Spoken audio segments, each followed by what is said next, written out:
Gwilym Lee. Welcome to the Weekend Briefing. Hello, thanks for having me.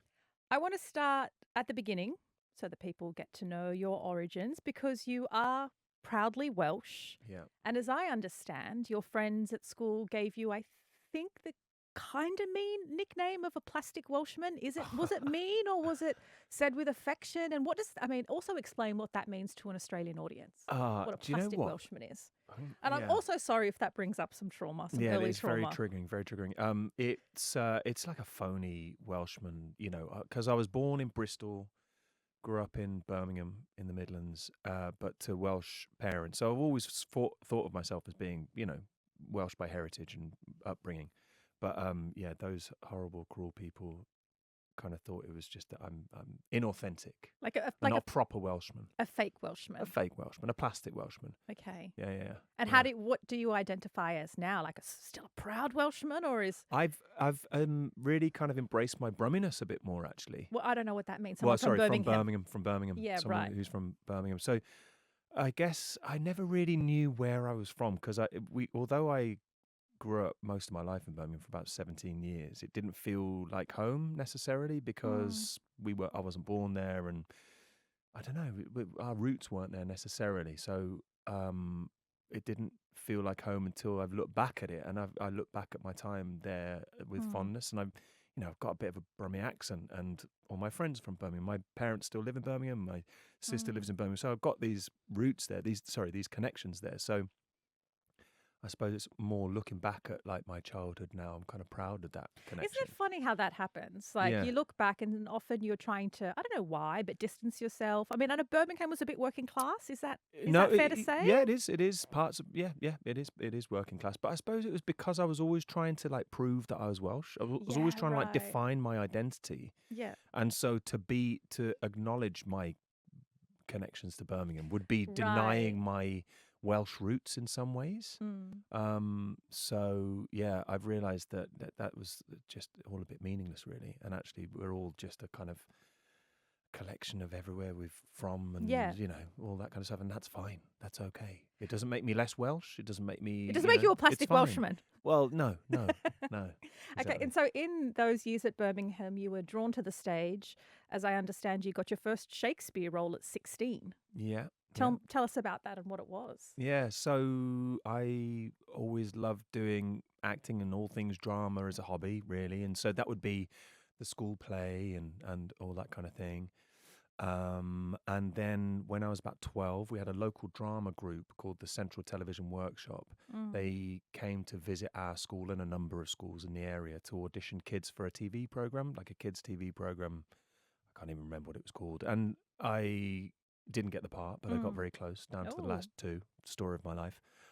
Still happens. Yeah. And but as a consequence, the kind of director of the television workshop invited me to come and join the Central Television Workshop, which is a great privilege because you usually have to go through quite a thorough audition process to do that.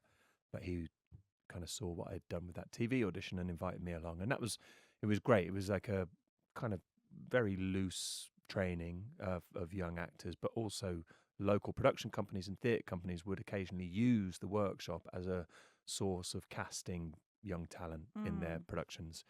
And so when I was about 15, I suppose, the RSC, the Royal Shakespeare Company, came and auditioned some people from our workshop to appear in Richard III, because Stratford was only about 45 minutes down the road from us, where the RSC is based. So they auditioned a load of us, and I got the part of one of the young princes in the Tower in Richard III with Robert Lindsay playing. That's huge. It was amazing. At 16. Yeah, it was absolutely amazing. At that point, I had done like a TV show, like a kids' TV show, like a couple of summers before, I think. But to me, that was just like, it was a bit of a jolly and a bit of an adventure. It was like time out of school and, doing some filming in the countryside, and it was fun. But I didn't think of it as anything serious or a potential career choice. But doing theatre for some reason felt more, I don't know, it felt more relatable to me and more attainable and achievable as a career. So So was it at that point? It was a turning point. That was the turning point for me, because that was when I thought, oh, this is actually something I can do. And I think it was partly I was 15, 16, and some of the younger actors in the company were kind of straight out of drama school in their 20s, and it felt they weren't too far away from me in their experience, and I could see the path to get in there. And it's something about theatre just seemed a bit more, I don't know, maybe it was a bit more that sense of belonging to a company. It's just a bunch of actors. There's no crew. There's no nothing. It's just you, and that sense of belonging, I suppose, is something that really appealed. So your parents were obviously supportive from what I've seen, but they also wanted you to have a backup plan and go and study. Indeed. And then your response was, "It's okay, guys. I'm going to be employable. I'm going to go study literature." Yes, Yeah. exactly. Yeah. Rest assured, everybody. Yeah, fine. I'm going to be fine. Yeah. I mean, yeah, I did. I went to university. I did English literature and cultural criticism at Cardiff University, and I did that for 3 years. And then I went to drama school straight after that for 3 years. So 6 years of higher education at university with all the costs associated. I could have been a doctor in that time. Right. I could have been an architect. I could have got a proper job. Yeah, that's right. But I became an overqualified actor. Yes. So yeah, kind of pointless in many ways. But actually it was great advice because, you don't want to put all your eggs into one basket. And so you just put your eggs in a lot of poorly paid baskets. yeah. Good. Nondescript, vague, abstract humanitarian, kind of humanitarian degree. But yeah. And so theatre became home turf for quite a while. There's King Lear, Othello, Hamlet. Which role did you enjoy the most? Well, they were all brilliant in their own right, really. I mean, Hamlet was fantastic because it was a wonderful production that we took to the West End. Jude Law was playing Hamlet, and we then took it to Denmark, to Elsinore Castle, where Hamlet is set, and we played in front of the Prince of Denmark, the real life Prince of Denmark, and the one who married our Mary. Is that the Prince of Denmark who married the Australian? I'm just checking with my producer. Didn't the Prince of Denmark marry Mary? He met her at a pub in Sydney, if I'm correct. Really? I'm not aware of that royal gossip. That is the most important information about the Danish royal family, is that he was out, which is the most unlikely story, that you go out to a pub in Sydney and you meet a prince. You meet a prince. Wow. And you marry him. Yep, that's correct. I'm getting the thumbs up. I've got all my... Yeah, so that's a bit of royal gossip for you. Proceed. That hasn't happened to me while I've been out in bars in Sydney, and maybe I don't go out enough. But yeah, so we went to Denmark for a week, and then we went to Broadway, and we did a run on Broadway, which was just, I'd never been to America by that point, let alone. Gosh. And my first experience of being in America was being in New York with a show that turned out to be a hit, and it was wonderful. But I think, honestly, in terms of the work, I was very proud of our work in King Lear. It was Derek Jacobi was playing King Lear, and he's one of our great actors. He's like one of the theatrical establishment, one of the British greats. And obviously King Lear is a kind of seminal moment in anyone's career to have the opportunity to play that character. And he's played every Shakespearean role you can imagine, and so this was his King Lear, and not only was it his King Lear, but he was so incredible in it.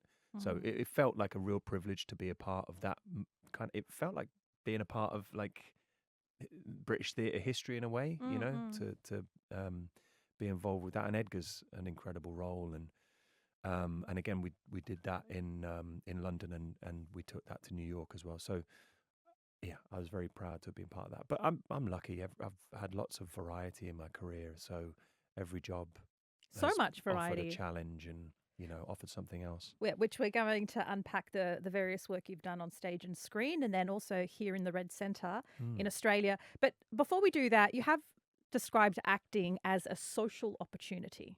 Your earlier days of acting. Do you remember that? Yeah. I think it was. That's why I first got into it. It's like, it was, an opportunity to meet people, and I went to a boys' school. Well, I think it was in the context of picking up women or girls. I was too young to be picking up women, but certainly to talk to them, meet the other sex, and to try and have conversations without, blushing and hiding underneath the table or something. But it was definitely a social opportunity, and I think that's what's really appealed to me constantly throughout my life with acting, and my connection with it has been the social side of it, and that sense of like camaraderie and Mm. being a band of a troupe of actors and like being in a company of actors. It's like Mm.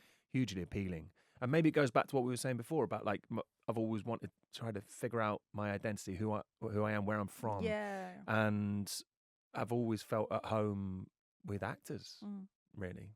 Well, the stage may have been your foundation, but then the screen obviously opened new opportunities and a new audience. You played Brian May in Bohemian Rhapsody. Mm. What was that like? That's a, Yeah. I mean, that to me stood out as quite different to a lot of your other roles. Oh yeah, yeah. That was a wild trip, and that was amazing. It was totally unexpected, really. It's it came to me in a very strange way because It was the piano. Were you playing the pianist or no? The I was playing the basic guitarist. Yeah, Sorry, yeah, the yeah. guitarist. And it's strange. They were putting together a read through of the script as they had it.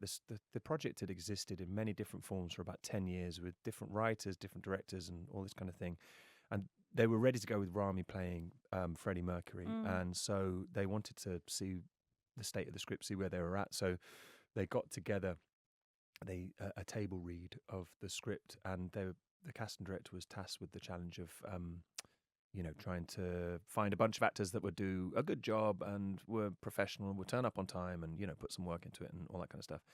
And she was a fan of mine actually from having watched Hamlet Oh, right. years ago, and she'd always remembered me, which is a good. I always hold on to that and always kind of say it to younger actors that like things don't happen immediately, but casting directors, producers, and all this kind of stuff, there is a network and they do remember you. And Hamlet had happened, I don't know, maybe 5 years before. But it also seems to be like a strange connection, like Shakespeare on stage Yes. to rock god Yeah. on a stage. Yeah, it totally. It's But completely.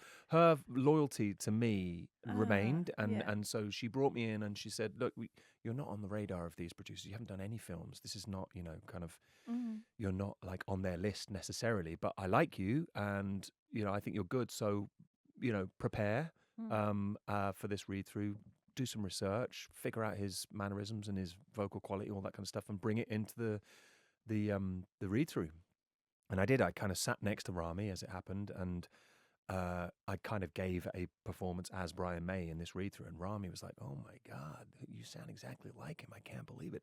And they, on the basis of that, they brought me in for an audition and got the part. So it was really unexpected. That was a good American accent. What's your Australian accent like?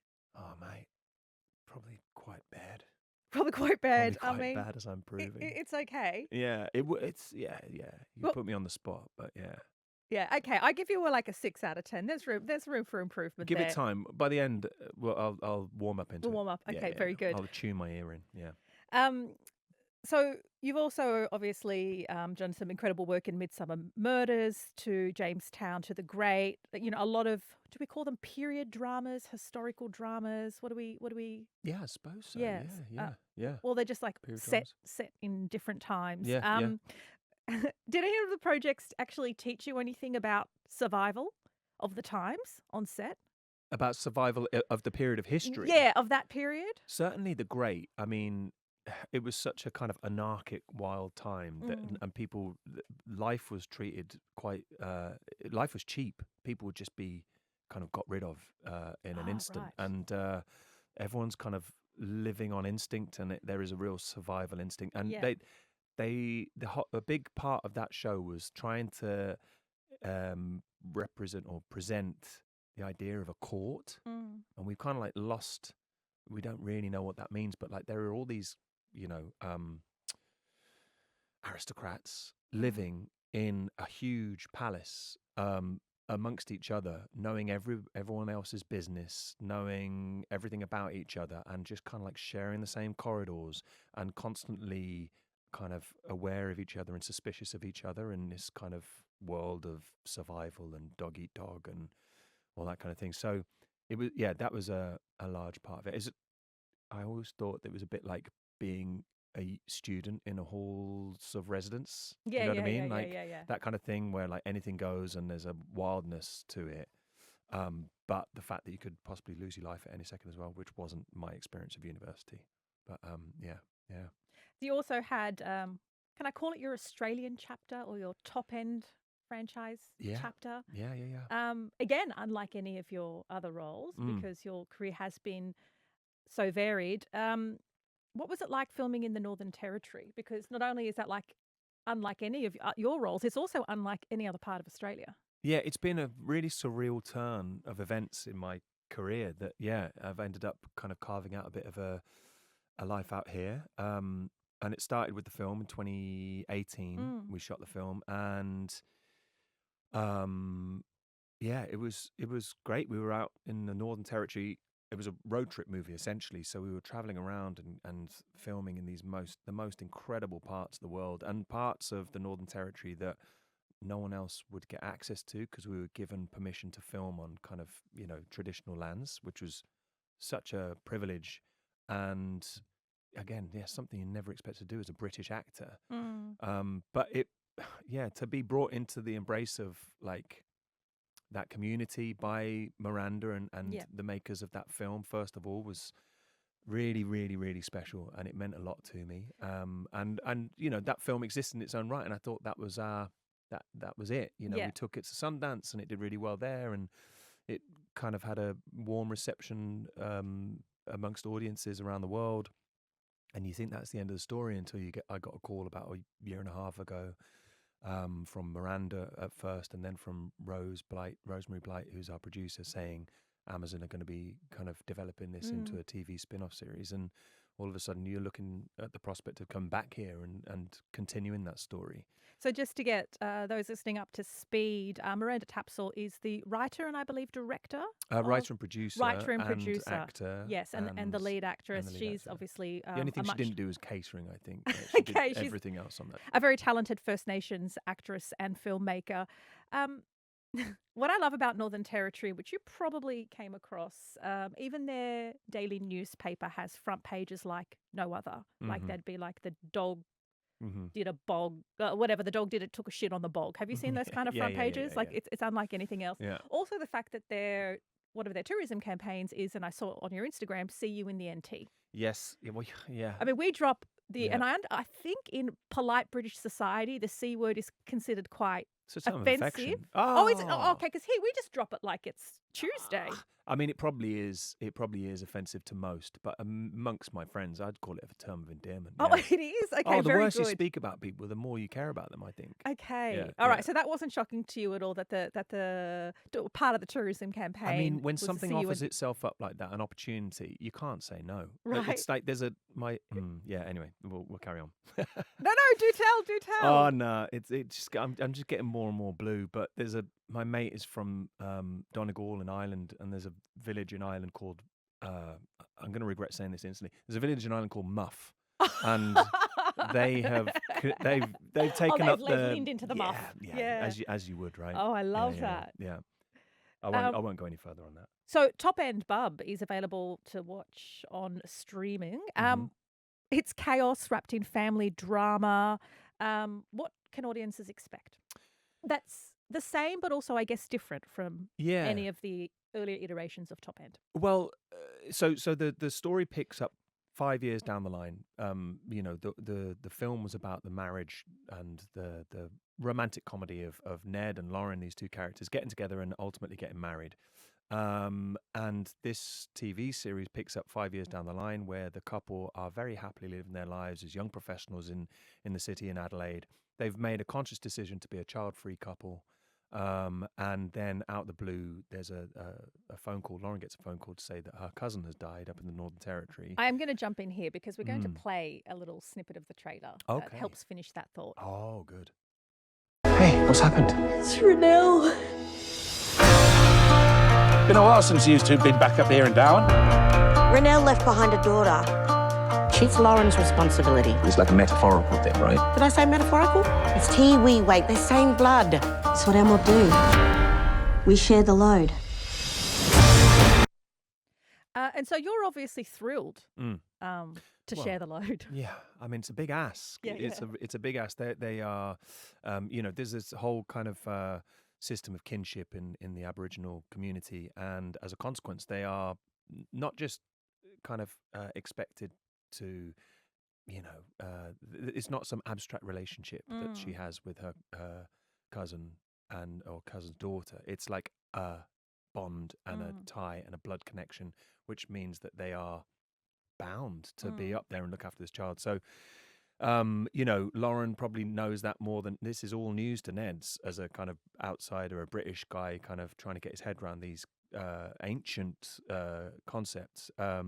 So yeah, they're thrust into having to be parents of a 9-year-old Mm. child out of the blue, really, and that's the setup for the series. But the story is about family in a greater in a wider context, in a wider sense, and what different forms family can take. Mm. And I think a big starting point for the story was that idea that it takes a village to raise a child, Mm. and it's a exploration of that, really.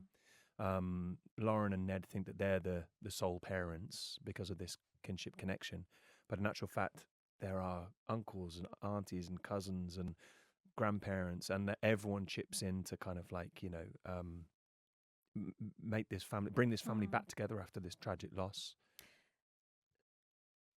The role you played, Ned, was essentially confused white guy in a First Nations mob. How much acting was there? Yeah, I mean, it's very useful because I can kind of use my own experience of learning these things firsthand as a British actor coming into this community for the first time.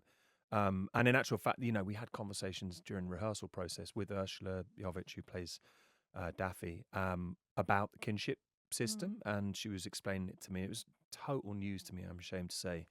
And we ended up just making notes in the rehearsal room of this conversation. We're like, this is the conversation that needs to happen on screen. We need to see this. And we did. We ended up putting that into that first episode. And there's countless times where that happens. And it's a useful device because the audience gets to see the world through my eyes in some ways. And I can ask the questions that they want to know the answers to, and maybe being British, it comes across less as a willful ignorance. It's like it's accepted that maybe I don't know that much about it, whereas maybe if it come from an Australian perspective, it's like, well, you should know that, it's like, no, totally. yeah. What did you learn about Tiwi or First Nations culture, outside of the film or the remit of the script? So much. I mean, so much. The connection to land is the most obvious thing, and that idea of being on country is profound and beautiful, and that was a important thing to learn as you're going around, that you're visitors to that part of the world that you're in. Is really important to us all to kind of pay respect to that and to do things in the proper, respectful way. And we had a brilliant producer in the shape of Libby Collins, who's a local Tiwi woman, who ensured that we looked after the community that we were kind of visiting and represented them in a true and faithful way in Tiwi, but also in Darwin as well. So, and as a consequence, we've got this beautiful background of community that aren't extras or background artists or anything. They're like the people that live there, and they're sharing their world with us. And you see that warmth and authenticity on screen, which is something really special. But that sense, the other thing to go back to your question about what I learned, was that just that sense of like family, like a wider family. Yeah. You'd go up to Tiwi and go, oh, you'd be with Libby, and she'd be like, that's my sister, sisters and brothers and aunties and uncles everywhere, and everyone is connected and invested and cares about each other, and there's so much kind of love and warmth in those communities. And for someone that lives in a city in London, I'm a father as well, and kind of like lost touch with that wider community and knowing who your neighbor is, and helping each other out, and we've become quite anonymous in a modern urban society. So to see that was something really special. You mentioned that you were a father. I did have a look, as part of my job. I did do a little social media and Twitter deep dive. You keep your personal life quite personal, as far as I can see. There's a whole bunch of film things. I get an insight that you like. Is it cricket and golf? Yes. Obviously, a conscious decision to keep personal and family life off socials. Yeah, it's not their choice, really. I wouldn't want to impose that on them. My partner is quite a private person, and she doesn't enjoy the limelight necessarily. So I'm trying to give her that the right for anonymity and protect her. And certainly my son, he's 3 years old. Like, even the idea of putting him on personal social media makes me feel a little bit uncomfortable. So have you noted the shift? Because I have, that I guess, when social media, first became really popular, and if you had a public facing role, your life was just presumed to be out there. And now that there are more people opting to keep that close to their chest. I mean, it's interesting, isn't it? Because I think you've got to set the boundaries right from the off. Yeah. And so I had Instagram years ago, and I had a private account, and I would share pictures of friends and family and all that kind of thing. And it was actually when I was doing Bohemian Rhapsody, the production, while we were in development or while we were rehearsing, were asking for social media handles. And I was like, well, I don't have one. And they said, well, it might be a good opportunity for you to start. Yeah. And so I did. I set up a professional Instagram account. And I, from that moment, I knew what my boundaries were going to be. It was going to be work, really. Yeah. I'll share, because I never get the opportunity to say it, but I'm so grateful for like the support I get on social media. And as a consequence, I want to share a little bit of myself with that audience. I think it's a great opportunity that social media allows us in that sense.